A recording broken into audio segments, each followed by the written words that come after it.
Yo, this is not like looking cute right now. 1 second. Yes, I do hair. My hair is always looking a mess.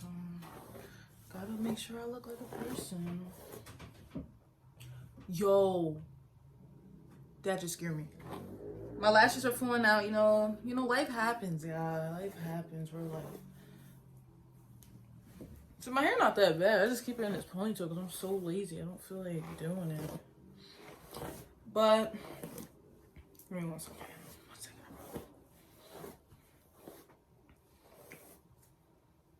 second. I guess I'll wear it like this. But hey guys, so I don't know why I feel so much more comfortable recording in my car and not in my house. Like, I don't know why. But today I want to talk to you guys about something pretty serious. And I just seen it with Mental Health Day, and this video is going to be a little late. But this is something that's going to be discussed on my channel more than just on a day dedicated to it, I guess. But so today's video is going to be on panic attacks and how to deal with panic attacks, because I feel like it's something that a lot of people go through, and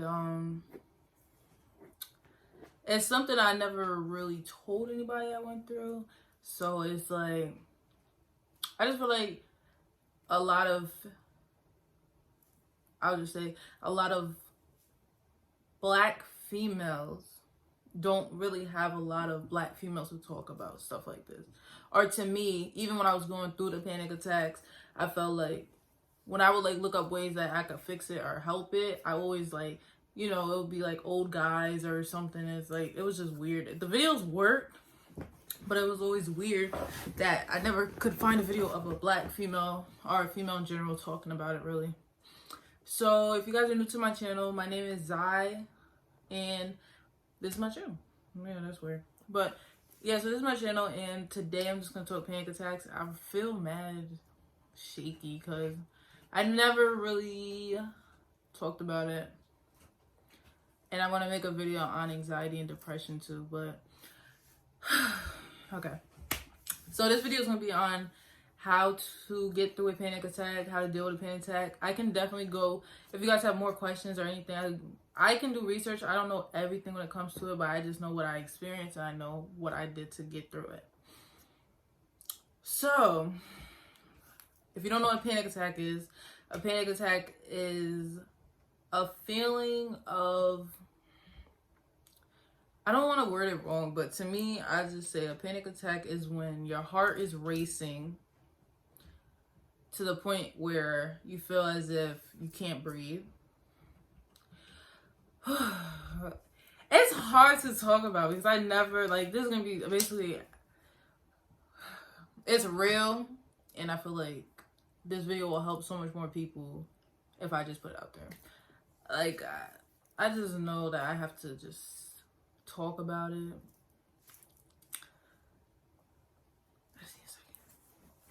This is mad weird because I've never told nobody really. Only like close family know that I've been through it. Alright, so a panic attack is when your heart basically races a lot. It can stem from having anxiety or depression. I had the mixture of all three. So, it's when your heart is like, it feels like your heart is pumping out your chest. It feels like you can't breathe. It feels like the world is going to end. It feels like you're going to die. Not to be harsh, but that's what it feels like. To personally have gone through it, that's what it feels like. If you hear like little like things on the it's my cats running around. They're being annoying. And I'm pretty sure you can pick it up in the video. But so basically, that's what happens when you have panic attack. You start to feel your blood pressure and your heart racing. You start to feel like you can't breathe. You start to feel like you can't catch your breath. You feel like the world is ending. You feel like you're dying. And it can come from not having control of yourself. It can come from just being triggered by something. It can come from holding things in and not talking about it. It can come from, honestly, anything. And disclaimer, like I said before, I just want to say this one more time. This is off of my experience. I hope I'm not saying nothing that offends nobody. I'm just speaking from my personal experience and how I perceived it, how I dealt with it, and how it felt to me. So I've gone through panic attacks only one period of my life, I would say, which was recently around the time quarantine happened. It was around the time quarantine happened. But I know that because I was going to the hospital because I didn't know what was going on at first, and I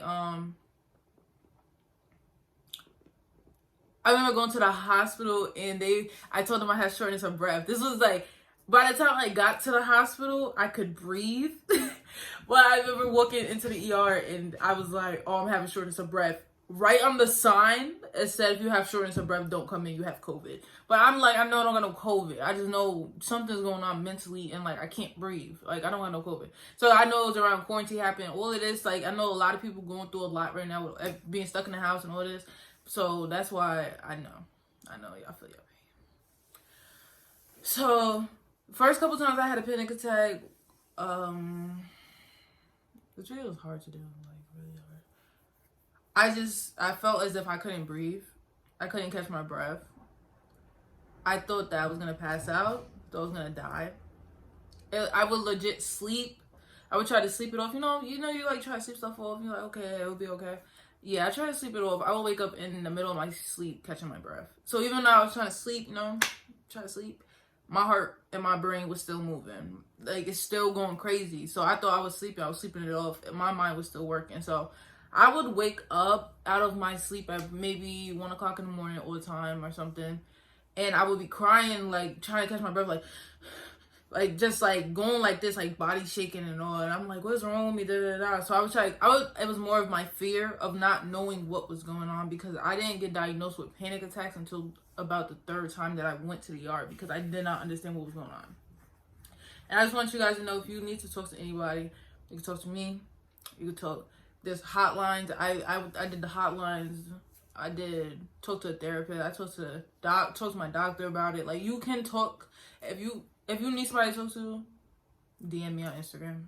If you need somebody to talk to your doctor. If you need somebody to talk to, you can't have nobody talk, just talk to me, please.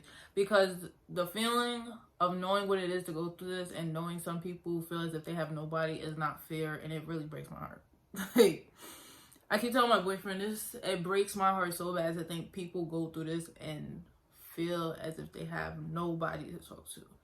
Because I at least had somebody. I live with my boyfriend. He's seen firsthand what I went through, and like, it scared him at the same time because we both didn't understand what was going on. But I at least had somebody here with me nights. Every night when I would go through this, he would be at the hospital with me, even when he had work in the morning. Like, I'm just putting that insert in there. If you need somebody to talk to, please just DM me on Instagram. I promise I will answer when I can. If I can, I will answer. If you feel as if you have nobody. But so I would wake up out of my sleep. I didn't know what was going on, so I would tell my boyfriend, we gotta go to the hospital. Like, I can't breathe. Like, I just did not understand why I could not breathe. So we go to the hospital. They would tell me, oh, maybe it's this, da da da. Excuse me. And then it was about the third, fourth time I ended up going to ER in the same week, or within the same 2 weeks. And they let me sit there when I told them I still couldn't breathe and everything. And I was just getting angry because I'm like, I'm telling you I can't breathe. I'm telling you there's something wrong with me. And they're telling me, you're having a panic attack. And I'm like, what? And then I started getting mad at myself because I felt as if that wasn't a good enough reason for me to be bugging out. I felt like, why am I having a panic attack? Like, why are you in the ER for it? Why do you keep coming here? Like, you can breathe. Like, I kept making myself feel bad. And that's not what you're supposed to do. I do not advise trying to make yourself feel bad when you're having a panic attack. It's not going to help. So the doctor told me, you're having a panic attack. He gave me some type of, how do I put this? I be getting so mad. Like, it gave me something that wasn't even for panic attacks. It told me it was for something. And when I went to the doctor, she was like, yeah, this is not that. They can't give you that. And I'm like, why would he tell me that's for that? Like, I just get so mad. I just felt like I got played. Like, you made me go home taking this stuff. Like, and it's something that literally, say, it would fix it like 1%. Like, it wasn't even something for that. So that just got me tight. And here's what happened. The last time when I went to the ER and they told me I had panic attacks, it was a Saturday. It was Saturday night. So the whole Sunday, I could not breathe the entire day. It was so scary. I felt as if I could not catch my breath to save my life. So imagine not being able to breathe for an entire day. That's how I felt. And it's because I have a mixture of anxiety. So I was stressing myself out. And I was having panic attack like a whole day. Let's just say, so y'all know what melatonin is. Y'all know it's like that sleeping medicine. Let's just say I won't say popping melatonin. I was taking melatonin gummies every 30 minutes to try to breathe. Meaning, I took the melatonin. Melatonin is to calm you and make you go to sleep. So let's just say I say like my levels was so high. Say my levels was up here.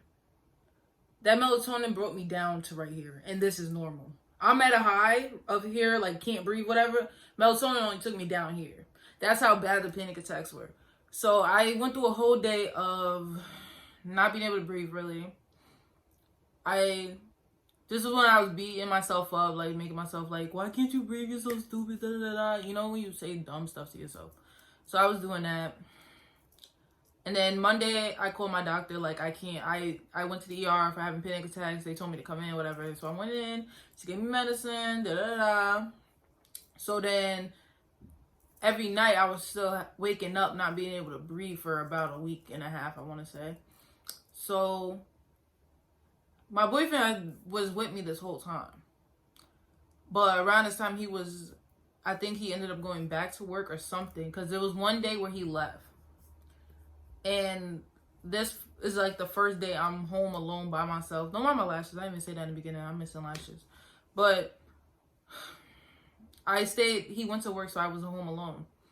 And I was still having panic attacks, but I was more functional. Like, I was able to watch TV or whatever, but it would randomly happen. So, like, 2 or 3 would happen a day. That's what I remember. And so when he wasn't here, I would, like, be like just make myself feel horrible. Like, I'm just like, why does this keep happening to you? You're stupid. Da, da, da. So don't do that. I promise you, do not do that. Please don't do that. It's not gonna help you. Please do not tell yourself negative things when you're going through something that's not your fault, pretty much, because that's not the way to go about it. And that didn't help. That didn't help at all. So then I'm the type of person where I will go to Google and be my own doctor. Since my doctor don't want to be a doctor half the time, I'm going to be my own doctor. So I went on YouTube to see how to deal with panic attacks. This is what I was talking about at the beginning of the video when I was saying how... this is what I was saying at the beginning of the video when I was saying how, you know, I didn't really see a lot of black females talking about it. But here's to go. So I went on YouTube to look up how to deal with panic attacks, how to deal with the one when you're going through it. So when you go through a panic attack, you can't breathe. You feel as if your heart is racing. You feel like your blood pressure is high. Like, you feel like you have no control. So since you feel like you have no control, your first step is to get control of yourself. Meaning, when you feel a panic attack coming on, you're going to say to yourself, this is going to sound corny, but I promise you it works, because I have not had a panic attack in a long time. Like, after that whole, like, I feel like period in my life where I was going through it, I have not had one since. And if I did was to have another one, I feel like I would know how to, you know, deal with it in a better way than I was the first time. So, when you feel the panic attack coming on, you tell yourself, I'm having a panic attack, okay? Say it out loud to yourself. I'm having a panic attack. You're going to say, I know it's going to pass. I'm going to be okay. And I promise you, if you truly say that, it will work. Because if you continue to tell yourself you're stupid, you can't breathe, you dumb, it's going to make your body, like, attack itself more. Because you're mentally beating yourself down. So if you tell yourself, I got this, I'm aware that I'm about to have a panic attack. You literally say this out loud. You can look in the mirror at the same time as you're saying this. You say, I know I'm about to have a panic attack. It's going to feel like hell, but I'm going to get through it and it's going to pass. It is temporary. I really, really, really advise that you say that when you're having a panic attack. When you feel as if you can't breathe, just look at yourself in the mirror and say those things. Another thing that can help is hot showers or cold showers. You can try which one will make it better for you. I did do showers just to make myself feel like I have control of myself. Like, okay, I'm in the shower, like I'm cooling down, or I feel water. Like, you gotta feel like you're alive, pretty much. So you get in the shower.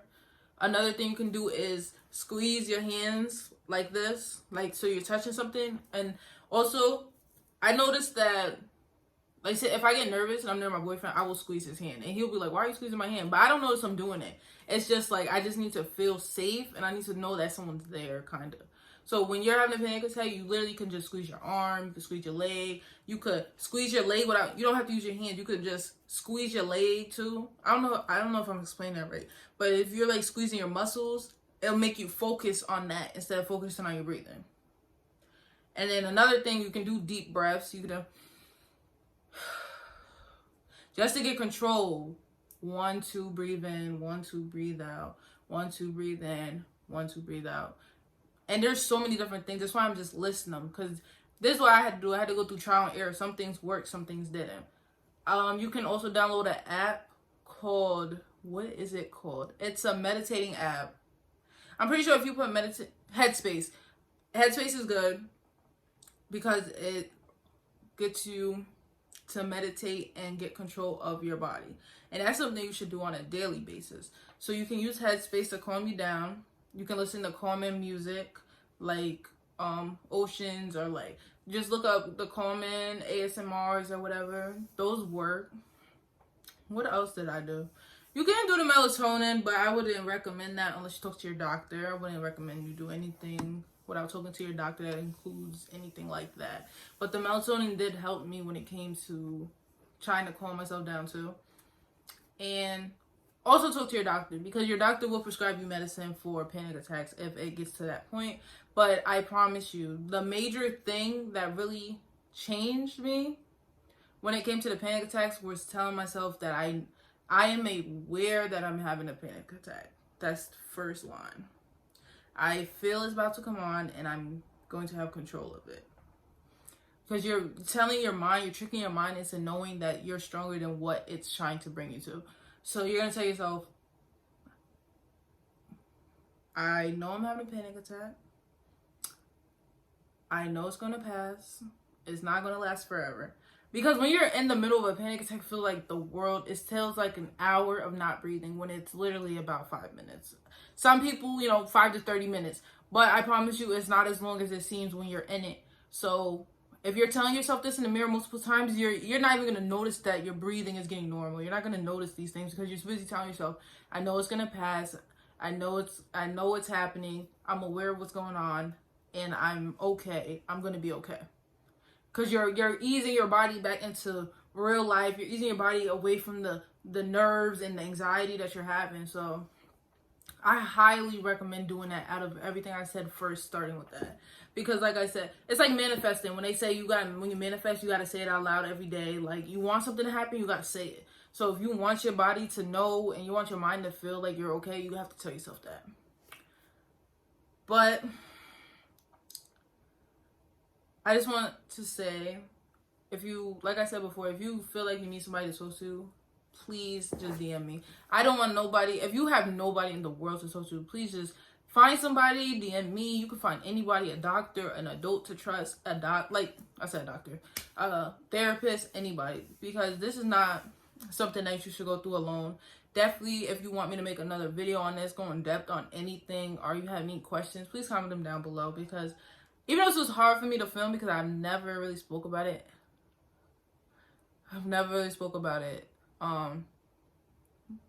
Ever. Because it was so scary. But when I think about it, it doesn't sit with me that there's people out here that don't know what to do, who probably don't have anybody to talk to. But I made this video for that reason. No other reason. I can't just hold it in because I got through it, so I'm just trying to help anybody who needs help to get through it. So with that being said, that's the end of the video. Please like, comment, subscribe. I can't wait to make more of these. It scared me to make it, but I feel like it's gonna help people more in the long run because I got through it, and I know y'all can too. So this is the end of the video, and just comment down below if you want me to do it. If you have questions or you want me to do a part 2, I'm definitely gonna go in on other stuff like anxiety, depression. Like I said, there's a whole lot of stuff I'm gonna talk about. But this is the end of the video, and bye y'all.